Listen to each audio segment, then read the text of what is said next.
Our second report is from the breakaway province of Abkhazia. Recently, special correspondent Kira Kay traveled there. Here is her report from a place the rest of the world has rarely seen. The only way into Abkhazia is by United Nations airlift. We were entering a country that does not officially exist. Permission first had to come from the Abkhaz, who were in de facto control. They even issued us visas. We were granted rare access here just days before the war between Georgia and Russia broke out.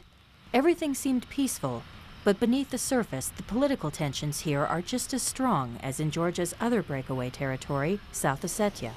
That is because the people of Abkhazia also want their independence. But Georgia, a strong U.S. ally, insists Abkhazia stay within its borders. We are ready to live next to one another, to build normal relations as two independent governments, but we will never be part of Georgia again. Sergei Bagapsh is Abkhazia's leader. He calls himself president, since he believes he is running a sovereign nation. Bagapsh explained to me the historical context behind his territory's claim to independence. In the Soviet times, as you probably already know, during the time of Stalin and the Soviet Union, our republic was transferred to become part of Georgia. And during that Soviet period, for some 50 years, we continued to fight for our independence. Abkhazia suffered when Stalin made it a part of Georgia in 1931, according to Liana Kvarchelia, who runs a nonprofit focused on reconciliation with Georgian counterparts. By the way, this square where we're sitting now, it has witnessed every 10 years in the Soviet Union, there were mass protests here against being part of Georgia and against attempts to assimilate Abkhazia, against the attempts to ban the language. Our language was banned for some time. Our intellectuals were persecuted. And a lot of Georgians were resettled in Abkhazia to create this demographic disbalance.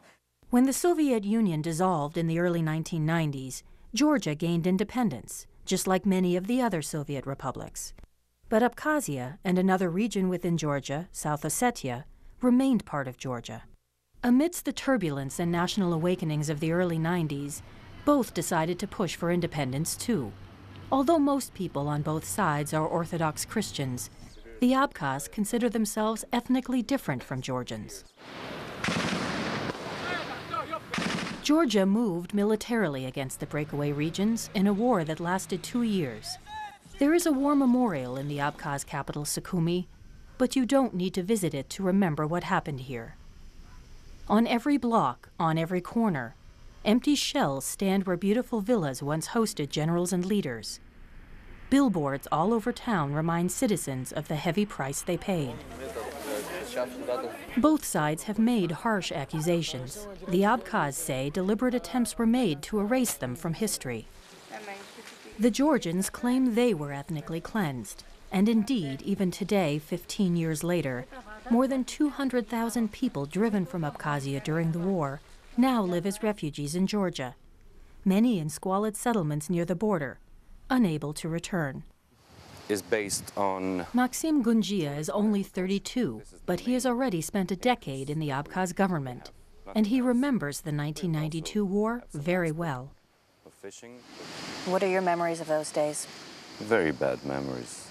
It's a very strange situation when you start to understand human reality, human identity.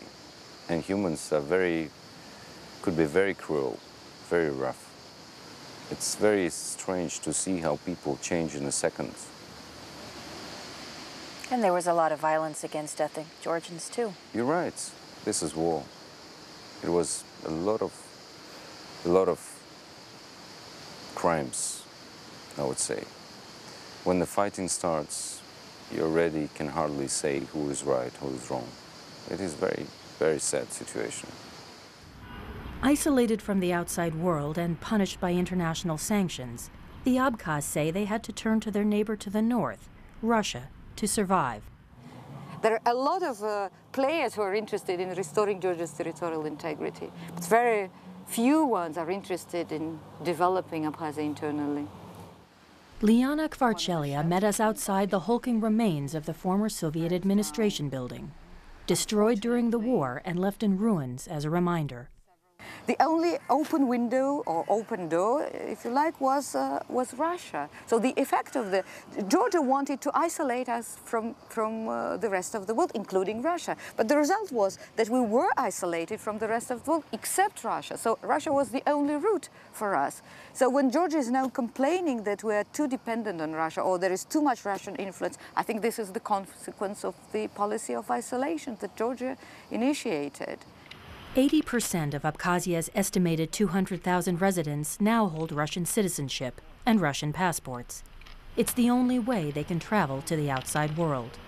And many elderly here receive monthly pensions from Moscow. Russia is Abkhazia's only official trading partner.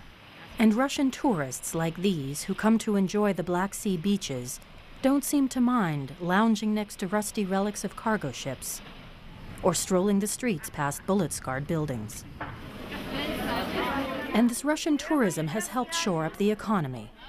Vegetables, bread, cheese, and other life staples, like vodka, are now easily bought in the market.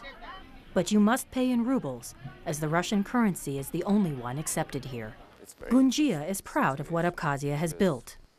Some friends of mine from other countries, they asked me, how Abkhazia managed to start building democracy after war. Why didn't you become some military regime or whatever? I don't know why, but I think that democracy values, democratic values, are in the culture of this nation. Though Abkhazia remains unrecognized, its citizens have plowed ahead to shape what they consider a sovereign, democratic nation. Although opposition parties struggle here, and ethnic Georgians aren't represented in the government, Abkhazia does have a 35-member parliament and a president, and holds regular elections for both. In fact, Sergei Bagapsh won his election as a member of the opposition, a party not favored by Moscow. What I like about Abkhazia is that it is like a small boat. If you want to maneuver, you can do a lot of good projects here. You can do reform. You can build this country the way you want. It would be a jump, however, to say this is a fully open society. Our camera was often viewed with suspicion here. We were frequently questioned, and once authorities even confiscated our equipment. Still, daily life does go on, and while the rest of the world might see a country in turmoil, these young people were looking ahead with optimism. I think that the main problem of the outside world is that they do think that Abkhazia is a separatist country, that there is war going on in the streets, that there's shootings and everywhere. But you might have noticed yourself that people are just walking here and living ordinary lives.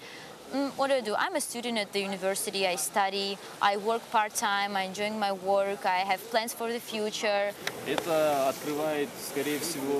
It's a time of discovery, where we young people have the opportunity to leave our trace on the history of our country. We have the opportunity to build a country, to develop it economically, in terms of education or in any other field. It's a good time. If you have any recommendations. But Maxim Gunjia says all the positive developments he sees here would end if Abkhazia went back to being part of Georgia. The independence issue is not just to have a flag or passport or a country. For us, it is a matter of self-preservation. We clearly remember the time when we were part of Georgia and what would happen afterwards. And we don't want to risk anymore. And if there is a choice between living for generations in an unrecognized country or to be part of Georgia, we all would rather choose to be unrecognized for many other years instead of putting life of our families and children into risk. I'm very much afraid. But Georgians, like this man in the border town of Gali, whose home was burned during the fighting with the Abkhaz in the 1990s, also were fearful before this latest violence broke out. I am afraid a little bit, all the time. And indeed, this week, the Abkhaz seized territory in this Georgian-populated border area. And President Bagapsh declared that a negotiated settlement no longer is possible.